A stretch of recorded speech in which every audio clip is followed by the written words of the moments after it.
Meu marido acidentalmente me enviou a mensagem que era destinada à sua amante, então fingi ser ela e o levei a confessar tudo antes de destruir a vida dele. Olá! Eu nunca pensei que meu casamento de 15 anos terminaria por causa de uma simples mensagem de texto. Mas aqui estou eu escrevendo esta história porque às vezes a vida tem as formas mais estranhas de revelar a verdade. Meu marido David e eu nos conhecemos na faculdade, nos casamos logo após a formatura e construímos o que eu acreditava ser uma vida sólida juntos. Tivemos nossas dificuldades como qualquer casal, mas eu genuinamente acreditava que éramos felizes. David trabalhava como gerente regional de vendas para uma empresa de equipamentos médicos, o que significava que ele viajava com frequência a trabalho. Eu entendi as exigências do emprego dele e nunca questionei as noites até tarde ou as viagens de fim de semana. Como enfermeira trabalhando em turnos de 12 horas no hospital local, eu tinha minha própria rotina exigente. Fazíamos dar certo, ou ao menos era o que eu acreditava. Nossos problemas começaram há cerca de 2 anos, quando David foi promovido para supervisionar toda a região sudoeste. A promoção veio acompanhada de um aumento salarial significativo e muito mais viagens. Ele ficava semanas fora de casa, visitando diferentes territórios e gerenciando sua equipe expandida. Eu estava orgulhosa do sucesso dele e apoiei a decisão, mesmo sabendo que isso significava menos tempo juntos.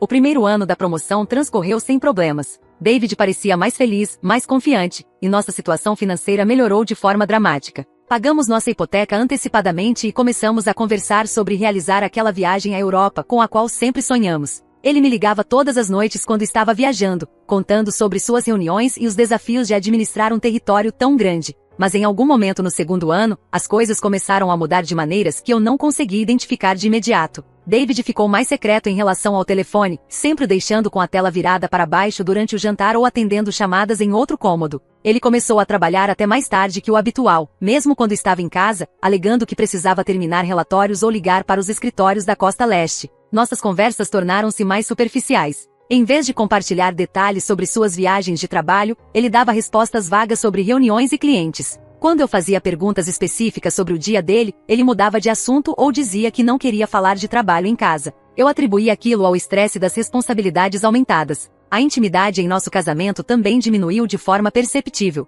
David passava a ir para a cama depois que eu já estava dormindo e saía de manhã cedo antes de eu acordar. Quando passávamos tempo juntos, ele parecia distraído, constantemente olhando o celular ou arranjando desculpas para encurtar nossos momentos. Ele alegava que a pressão do trabalho estava afetando seu sono e seu humor. Comecei a me sentir sozinha dentro do meu próprio casamento. Minhas amigas do hospital falavam sobre os planos de fim de semana com seus maridos, e eu percebia que David e eu não tínhamos uma conversa verdadeira havia semanas. Quando manifestei minhas preocupações, ele pedia desculpas e prometia dedicar mais tempo, mas nada mudava. Ele dizia que as exigências do trabalho se acalmariam assim que conseguisse organizar seus novos territórios. Cerca de 6 meses atrás, David começou a mencionar uma nova contratada chamada Jéssica, que o ajudava com tarefas administrativas e coordenação de território. Ele falava sobre o quanto ela era eficiente e o quanto estava ajudando a lidar com a carga de trabalho ampliada. Jéssica havia acabado de se formar na faculdade com um diploma em administração, e David elogiava sua dedicação e sua rapidez em aprender. No começo, fiquei feliz que ele tivesse uma ajuda competente. Gerenciar uma região tão grande parecia esmagador, e ter alguém confiável para auxiliar na coordenação fazia sentido. David ocasionalmente mencionava as contribuições de Jéssica em diversos projetos, e eu achava bom que ele valorizasse o bom desempenho dos membros de sua equipe. Mas gradualmente, o nome de Jéssica começou a surgir com mais frequência em nossas conversas. David me contava sobre as ideias de Jéssica para melhorar a gestão dos territórios ou como ela havia resolvido determinado problema com um cliente. Ele parecia genuinamente impressionado com as capacidades dela, o que considerei encorajador, já que bons funcionários eram difíceis de encontrar. 3 meses atrás, David anunciou que levaria Jéssica à feira anual de equipamentos médicos em Las Vegas. Ele explicou que ela precisava da experiência de participar de eventos assim e conhecer clientes importantes. A feira era uma grande oportunidade de networking, e tê-la presente a ajudaria a compreender melhor o negócio, enquanto o auxiliava na organização de reuniões e apresentações. Naquele momento, não vi nada de errado. O desenvolvimento profissional era importante, e participar de feiras fazia parte do crescimento nos negócios. David já havia ido a eventos semelhantes com colegas homens antes, e eu nunca questionei. Confiava plenamente no meu marido e não tinha razão para suspeitar de algo impróprio. Na semana em que David estava em Las Vegas, nossa comunicação foi mínima. Ele enviava mensagens curtas dizendo que estava ocupado em reuniões e que me ligaria depois, mas as ligações raramente vinham. Quando ligava, as conversas eram rápidas e ele parecia distraído. Ele explicava que a feira estava mais exigente que o habitual e que chegava exausto ao fim de cada dia. Quando David voltou de Las Vegas, parecia diferente. Estava mais secreto do que nunca, sempre no celular, e saía do cômodo sempre que o aparelho tocava. Alegava que a feira havia gerado inúmeros novos contatos e potenciais clientes, o que exigia um acompanhamento intenso. Aceitei a explicação dele, embora algo em seu comportamento soasse errado. Foi então que a mensagem de texto mudou tudo. Era uma manhã de terça-feira, e eu estava me arrumando para o trabalho quando meu celular vibrou. Olhei para a tela e vi uma mensagem de David. Como ele estava viajando novamente e costumava me mandar mensagens de bom dia, abri esperando algo rotineiro. Em vez disso, li palavras que fizeram meu sangue gelar. A mensagem dizia que ele não conseguia parar de pensar na noite que haviam passado juntos, em como ela tinha sido incrível em seus braços. Ele escreveu que adorava a forma como ela respondia ao seu toque e que mal podia esperar para abraçá-la de novo. A mensagem terminava dizendo que ele nunca havia se sentido assim por ninguém antes e que deixá-la naquela manhã tinha sido a coisa mais difícil que já fizera.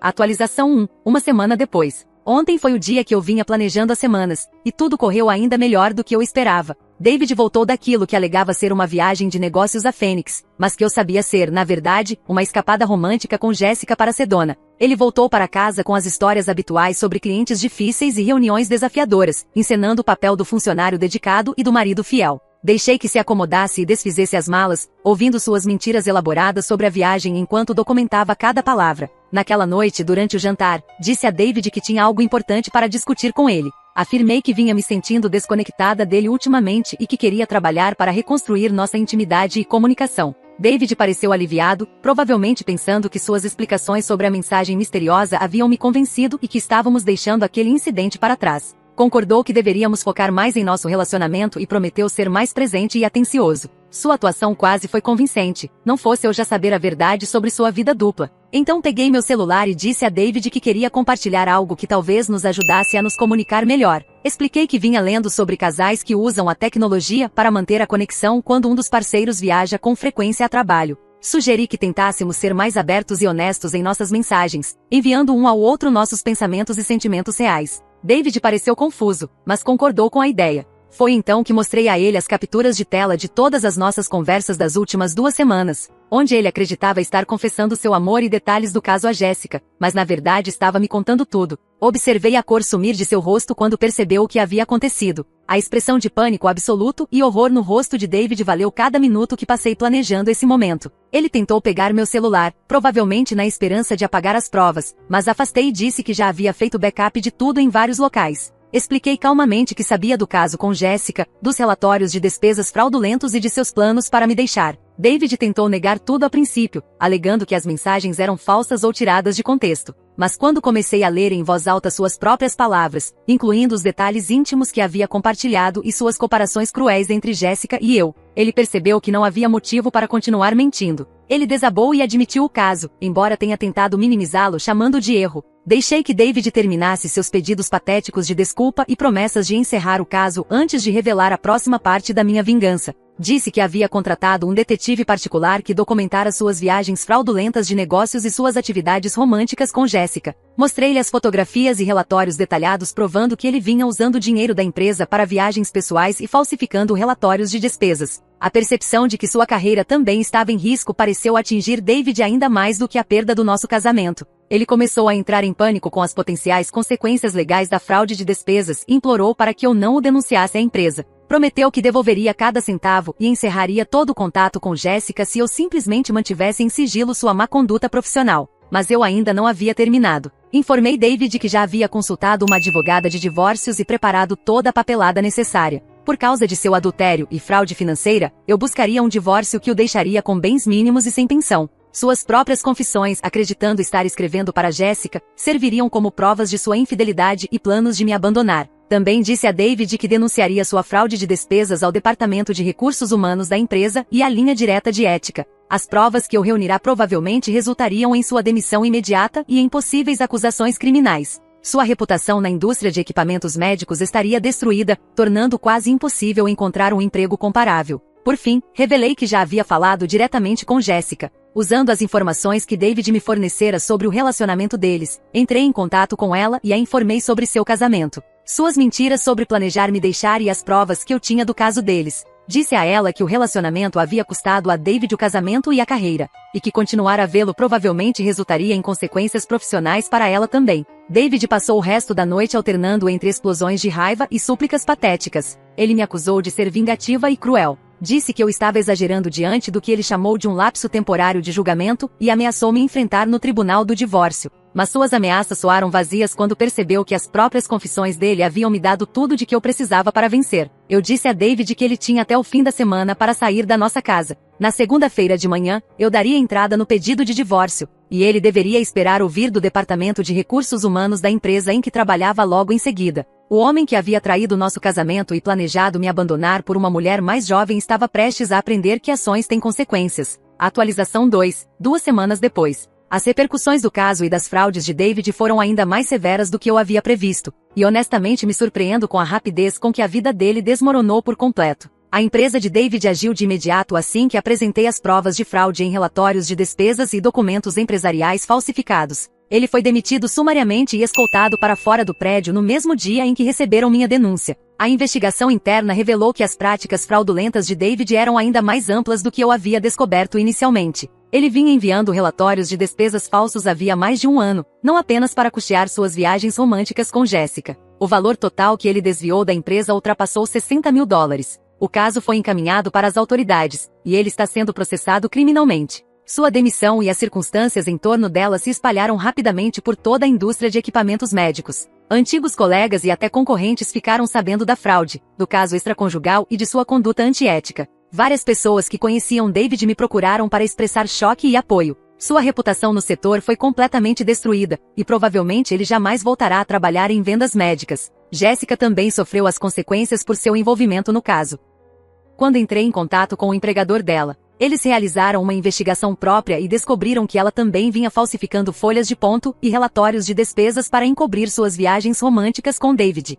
Foi demitida por má conduta profissional e violação das políticas da empresa sobre relacionamentos com clientes e fornecedores. O relatório do investigador particular também revelou que Jéssica vinha compartilhando informações confidenciais da empresa com David, dando a ele uma vantagem desleal na disputa por certos contratos. Esse aspecto de espionagem industrial trouxe complicações jurídicas adicionais para ambos. Duas empresas consideram processá-los pelas perdas financeiras causadas pelo roubo de informações. No lado pessoal, David está hospedado em um motel barato desde que o expulsei de casa. Suas economias eram mínimas, já que ele gastava quase todo o dinheiro com o caso e para manter seu estilo de vida. Sem um emprego bem remunerado e com dívidas legais se acumulando, está enfrentando dificuldades financeiras. Tem me ligado e enviado mensagens sem parar, implorando para que eu reconsidere o divórcio e pedindo ajuda financeira. Contratei o melhor advogado de divórcios da cidade e, devido ao adultério e má conduta financeira de David, provavelmente receberei um acordo extremamente favorável. A casa, nossos investimentos e a maior parte dos bens ficarão comigo.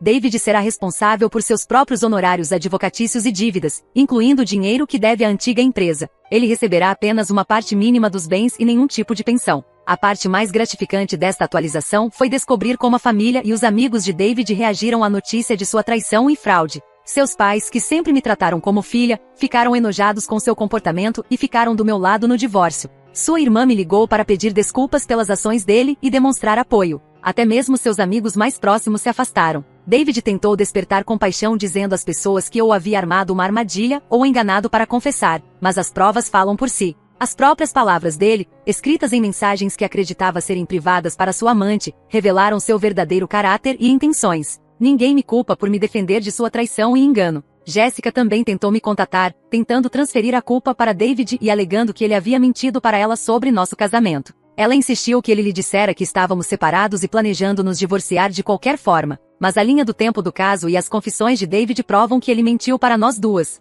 Não sinto nenhuma simpatia por alguém que participou ativamente da destruição de um casamento. A investigação criminal sobre as fraudes de David ainda está em andamento. Seu advogado recomendou que ele aceitasse um acordo judicial para evitar a prisão, mas o promotor parece determinado a transformá-lo em exemplo. Casos de fraude corporativa vêm recebendo mais atenção recentemente, e o esquema elaborado de David envolveu várias violações de leis federais sobre roubo e relatórios financeiros. Enquanto isso, estou florescendo em minha nova vida como futura divorciada. Sem o peso das mentiras e traições de David, sinto como se um fardo tivesse sido retirado dos meus ombros. Comecei a namorar um médico maravilhoso do hospital, que me trata com o respeito e a honestidade que mereço. Meu desempenho no trabalho melhorou, e recentemente fui promovida a enfermeira-chefe. A casa agora transmite paz, sem a energia negativa e os enganos constantes de David. Redecorei vários cômodos, eliminando todos os traços do nosso casamento fracassado e criando um espaço que reflete minha personalidade e interesses. Meus amigos e familiares têm sido incrivelmente solidários em todo esse processo,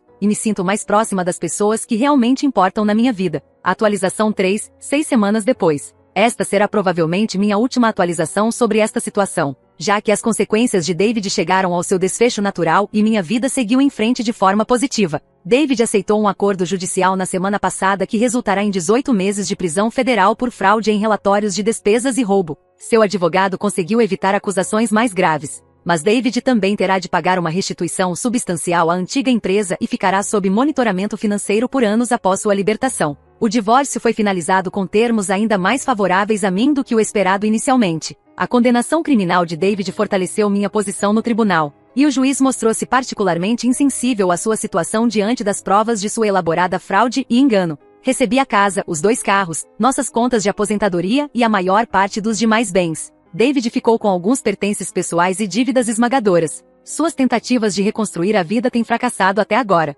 Não conseguiu emprego em nenhuma função de vendas devido ao histórico criminal e à reputação destruída. Perdeu o apartamento quando não conseguiu pagar o aluguel e passou a circular entre casas de amigos. Várias pessoas que inicialmente lhe ofereceram ajuda retiraram o apoio conforme mais detalhes sobre sua fraude e caso extraconjugal vieram à tona. Jéssica voltou para sua cidade natal após perder o emprego e sofrer um bloqueio profissional em nossa cidade. As acusações de espionagem industrial foram eventualmente retiradas como parte do acordo judicial de David, mas a carreira dela em administração está, na prática, encerrada. Colegas antigos me disseram que ela tem trabalhado em lojas de varejo e enfrenta dificuldades para reconstruir sua reputação profissional. O desenvolvimento mais inesperado foi ter restabelecido laços com a família de David, que cortou totalmente relações com ele, mas manteve o vínculo comigo. Seus pais pediram desculpas repetidas vezes pelas ações dele e continuam a me tratar como filha. Eles demonstram vergonha do comportamento de David e deixam claro que me consideram a vítima nessa história, não ele. Recentemente recebi uma longa carta de David, escrita da prisão enquanto aguardava sua sentença. Ele tentou assumir responsabilidade por suas ações, mas ao mesmo tempo minimizar a gravidade de sua traição. Alegou que o caso foi apenas um lapso temporário de julgamento causado pelo estresse e que sempre me amou. Terminou a carta pedindo que eu o visitasse na prisão e considerasse uma reconciliação após sua libertação. Joguei a carta fora sem terminar de ler. David teve sua chance de ser honesto comigo durante nossos 15 anos de casamento e escolheu o caminho da mentira. Sua confissão para o que acreditava ser sua amante revelou seus verdadeiros sentimentos sobre nosso casamento e seus planos de me abandonar. Não existe tempo de prisão ou arrependimento forçado que possa reparar a confiança que ele destruiu. Meu novo relacionamento com o Dr. Michael Patterson, do hospital, evoluiu para algo sério e significativo. Michael é tudo que David não foi: honesto, solidário e genuinamente interessado em construir uma parceria baseada em respeito mútuo. Ele conhece toda a história do meu divórcio e admira a forma como enfrentei a situação com força e inteligência. Estamos conversando sobre morar juntos assim que o divórcio estiver completamente encerrado e a venda da casa concluída. Michael possui uma bela residência mais próxima ao hospital, e unir nossas vidas faz sentido tanto pessoal quanto profissionalmente. Pela primeira vez em anos, sinto entusiasmo pelo futuro e confiança de que encontrarei uma felicidade duradoura. A vingança que busquei contra David não foi movida pela crueldade, mas pela justiça. Ele havia planejado destruir nosso casamento por meio da mentira e da fraude, deixando-me sem nada enquanto começava uma nova vida com Jéssica. Em vez disso, foram suas próprias palavras e atos que me deram as ferramentas para me proteger e garantir que enfrentasse as devidas consequências por sua traição. Às vezes me perguntam se sinto culpa pela extensão da punição de David ou se acredito que fui longe demais ao expor sua fraude à empresa. Minha resposta é sempre a mesma: foi David quem fez suas escolhas, eu apenas garanti que a verdade viesse à tona. Ele destruiu a própria carreira e reputação por suas ações, não pelas minhas. Aprendi lições valiosas sobre confiança, amor próprio e a importância de se proteger quando alguém em quem você confia o trai. A mensagem de texto que David enviou por engano foi o começo do fim do nosso casamento, mas também o início da minha nova vida como uma mulher mais forte, sábia e feliz. A melhor vingança realmente é viver bem, e pretendo fazer exatamente isso pelo resto da minha vida. Se você gostou desse vídeo, não esqueça de deixar o like, se inscrever no canal e ativar o sininho para não perder nenhuma novidade.